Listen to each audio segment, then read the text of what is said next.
Hi friends and families எல்லாருக்கும் வணக்கம். எல்லாம் எப்படி இருக்கீங்க? நல்லா இருக்கீங்களா? இன்றைக்கி நம்ம வீட்டில் என்ன சாப்பாடு அப்படின்னு பார்த்தீங்கன்னா, சொரைக்காய் கூட்டு, அப்புறம் பார்த்திங்கன்னா லெமன் சாதம் தான் பண்ணியிருக்கோம்.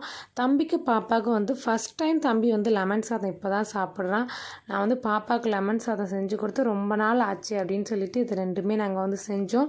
பார்த்திங்கன்னா காம்பினேஷன் அவ்வளோ அருமையாக இருந்தது. குழந்தைங்களுக்கு என்ன சாப்பாடு பண்ணுறது அப்படின்னு சொல்லிட்டு நீங்கள் குழப்பத்தில் இருந்தீங்க அப்படின்னா நீங்கள் வந்து இதை செஞ்சு கொடுக்கலாம். ஸோ நாங்கள் எப்பயுமே பார்த்திங்கன்னா சாதத்தை குழவாக தான் வடிச்சிருவோம். என்ன காரணம் அப்படின்னு கேட்டிங்கன்னா, பாப்பா தம்பி சாப்பிடுவாங்க. ஸோ நெத்து இருந்தால் அவங்களுக்கு வந்து செரிமானம் ஆகாது.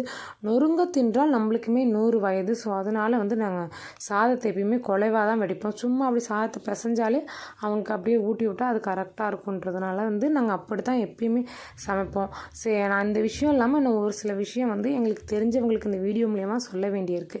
ஸோ அதனால தான் முக்கியமாக இந்த வீடியோ வந்து நான் அப்லோட் பண்ண வந்தேன். நீங்கள் எதுவும் வந்து தப்பாக நினச்சிக்காதீங்க. ஏன்னா அந்த வீடியோ வந்து கண்டிப்பாக அவங்க பார்ப்பாங்க. ஸோ அதுக்காக தான் என்னை அவங்க என்ன கேட்குறாங்க, அதாவது ஒரு சிலர் என்னை என்ன கேட்குறாங்க அப்படின்னா, அதுவும் நேருக்கு நேராக வந்து என்னை கேட்குறாங்க. என்ன கேட்குறாங்கன்னா, இருக்கிறத வச்சு சமைச்சு சாப்பிட்டுட்டு இருக்கீங்களா அப்படின்னு கேட்குறாங்க. நான் நல்லாவே சாப்பிட்றேன். எங்கள் வீட்டில் 3 வேளையும் நாங்கள் வந்து சாப்பிடுவோம். சிலிண்டர் தீருது, அந்த பிரச்சனை இந்த பிரச்சனை எதையுமே நாங்கள் வந்து கவலைப்படவே மாட்டோம். என் பிள்ளைங்க சூடாக தான் சாப்பிடுவோம். அதுவும் காலையிலே டிஃபனு, மத்தியானம் சாப்பாடு, அதே மாதிரி ஏதோ ஒரு ஹெல்த்தியான ஃபுட்டு தான். மத்தியானம் கண்டிப்பாக சாப்பாட்டோட கீரை, முட்டை, ஏதாவது ஒன்று வந்து ஹெல்த்தியான ஃபுட்டு தான் என் குழந்தைங்களுக்கு வந்து நான் செஞ்சு கொடுக்குறேன். அதே மாதிரி நைட்டில் பார்த்திங்கன்னா அவங்க வந்து இட்லி அல்லது தோசை, மேக்ஸிமம் இட்லி தான் நாங்கள் வந்து அவிச்ச சாப்பாடு சாப்பிட்ணுன்றதுனால நைட்டில் வந்து நாங்கள் இட்லி தான் சாப்பிடுவோம். அது கூட சட்னி அல்லது எப்பயாச்சும் வந்து சாம்பார் வச்சு நாங்கள் வந்து சாப்பிடுவோம்.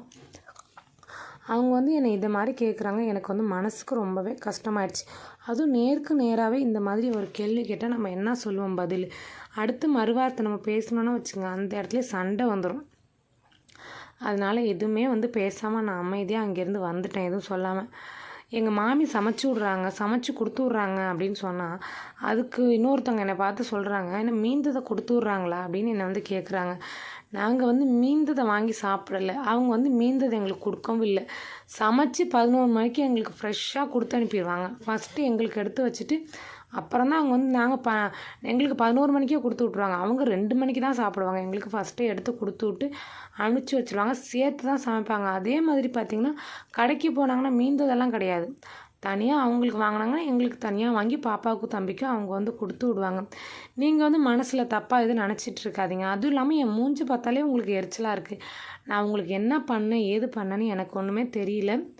நான் யாருக்கும் எந்த தீமையும் பண்ணல. நான் பாட்டே வீடியோ போட்டுட்ருக்கேன். நான் வீடியோ போடுறது உங்களுக்கு பிடிக்கல அப்படின்னா என்னோடய சேனலை நீங்கள் அன்சப்ஸ்கிரைப் பண்ணிவிட்டு போயிருங்க. இல்லை என்னோடய வீடியோ வந்து நீங்கள் பார்க்காதீங்க.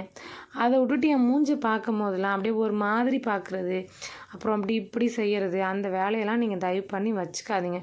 வீடியோ பிடிச்சா பாருங்கள். உங்களுக்காக நான் வீடியோ போடல. இது மூலிமா எனக்கு ஏதாவது ஒரு பெனிஃபிட் கிடச்சிது அப்படின்னா என்னுடைய வாழ்க்கை மாறும்னு சொல்லிட்டு தான் நான் வந்து வீடியோ போடுறேன்.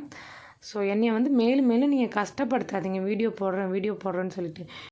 நம்மளோட சேனலுக்கு சப்ஸ்கிரைப் பண்ணி சப்போர்ட் பண்ணுங்கள் ஃப்ரெண்ட்ஸ். வீடியோ பிடிச்சா லைக் பண்ணி கமெண்ட் பண்ணி